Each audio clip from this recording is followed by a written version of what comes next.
Hi friends, നമുക്കിന്ന് ഡൈക്ലോഫെനാക്കിനെ പറ്റി പഠിക്കാം. ഡൈക്ലോഫെനാക്ക് എന്ന് വെച്ചാൽ വേദന സംഹാരിയാണ് അല്ലേ. നമുക്കൊരു വേദന വരുമ്പോൾ നമ്മൾ കഴിക്കുന്ന മരുന്നാണ് ഡൈക്ലോഫെനാക്ക്.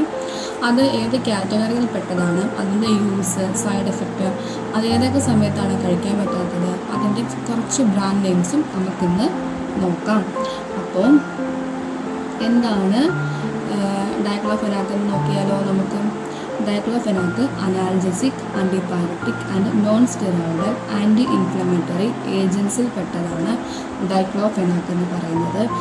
അതിൽ നോൺ സെലക്റ്റീവ് കോയിക്സ് ഇൻഹിബിറ്റേഴ്സിൽ ഒരു കാറ്റഗറിയായ അറൈൽ അസറ്റിക് ആസിഡ് ഡെറിവേറ്റീവ്സിൽ പെട്ടതാണ് ഈ ഡൈക്ലോഫെനാക്കും ടോൾമെറ്റിനും കീറ്റോറോളാക്കും.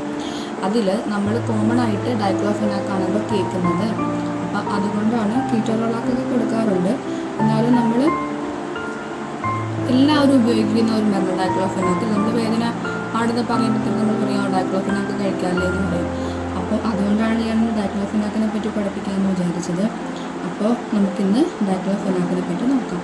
ഇപ്പോൾ ഡൈക്ലോഫെനാക്ക് എന്ന് പറഞ്ഞാൽ അറൈൽ അസറ്റിക് ആസിഡ് ഡെറിവേറ്റീവ്സിൽ പെട്ടതാണ് നമ്മുടെ ഡൈക്ലോഫെനാക്ക് എന്ന് പറയുന്നത്. നമ്മൾ ഡൈക്ലോഫെനാക്ക് സോഡിയം എന്നാണ് മെഡിസിനിൽ പറയുന്നത്. അതിനെ നമ്മൾ കോമൺ ആയിട്ട് ബോബ്രാൻ എന്ന് വിളിക്കാറുണ്ട് അല്ലേ. ഈ ബോബ്രാൻ നമ്മൾ കോമൺലി ഉപയോഗിക്കുന്ന ബ്രാൻഡാണ് ബോബ്രാൻ എന്ന് പറയുന്നത്. ബോബ്രാൻ 50, ബോബ്രാൻ 75 ഒക്കെ നമ്മൾ ഉപയോഗിക്കാറുണ്ട്.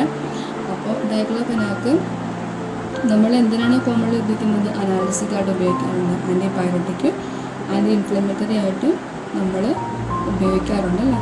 അപ്പോൾ അതെങ്ങനെയാണ് ആക്ട് ചെയ്യുന്നത് നോക്കാം. ഡൈക്ലോഫെനാക്ക് ആക്ട് ചെയ്യുന്നത് പ്രിവെൻറ്റിങ് പ്രോസ്റ്റാഗ്ലാൻഡിൻ സിന്തസിസിനെ പ്രിവെൻറ്റ് ചെയ്തുകൊണ്ടാണ് ഇത് ആക്ട് ചെയ്യുന്നത്. അതേപോലെ തന്നെ നമ്മൾ ഈ ഡൈക്ലോഫെനാക്ക് ഓറലിയാണ് അബ്സോർബ് ചെയ്യുന്നത്. അതേപോലെ യൂറിനിൽ കൂടെയാണ് അത് എക്സ്ക്രീറ്റ് ചെയ്ത് പോവുകയും ചെയ്യുന്നത്.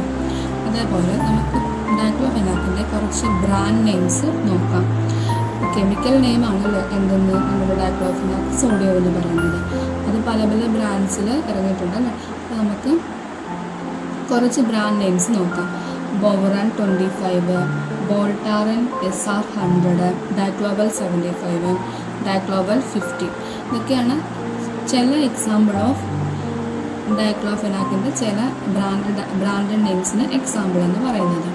അപ്പോൾ നമുക്കിനി അടുത്തതായിട്ട് ഈ ഡൈക്ലോഫെനാക്കിന് നമുക്ക് ചെറിയ രീതിയിലുള്ള സൈഡ് എഫക്റ്റേ ഉള്ളൂ. അപ്പോൾ അതിൻ്റെ ചെറിയ രീതിയിലുള്ള സൈഡ് എഫക്റ്റ് എന്തൊക്കെയാണെന്ന് നമുക്ക് നോക്കാം. നമുക്ക് ചെറിയ രീതിയിലുള്ള സൈഡ് എഫക്റ്റൊക്കെ എന്തൊക്കെയാണെന്ന് നോക്കാം. First one, mild and moderate nausea, headache and ഡിസ്നസ്.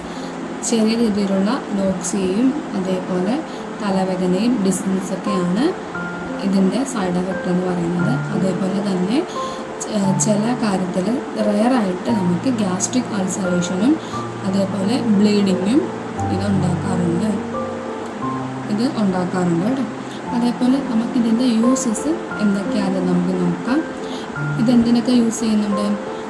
Rheumatoid arthritis, അതേപോലെ osteo arthritis, ankylosing spondylitis, dysmenorrhea, post operative inflammatory condition. അതായത് വാദത്തിന് ഉപയോഗിക്കാറുണ്ട്. അതേപോലെ നടുവേദനയൊക്കെ വരുമ്പോൾ കൊടുക്കാറുണ്ട്.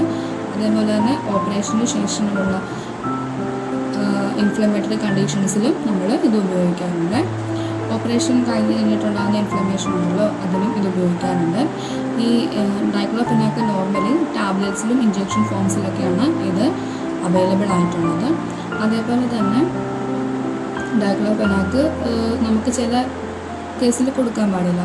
അത് ഏതൊക്കെയാണെന്ന് നോക്കിയാൽ അത് ഏതിനൊക്കെയാണ് കോൺട്രാ ഇൻഡിക്കേറ്റ് ചെയ്തിരിക്കുന്നത്? Diclofenac not be used in pregnancy and ലാക്ടേഷനിൽ, അതായത് പ്രഗ്നൻ്റ് ആയിരിക്കുന്ന സമയത്തും മുല കൂട്ടുന്ന സമയത്തൊന്നും നമ്മൾ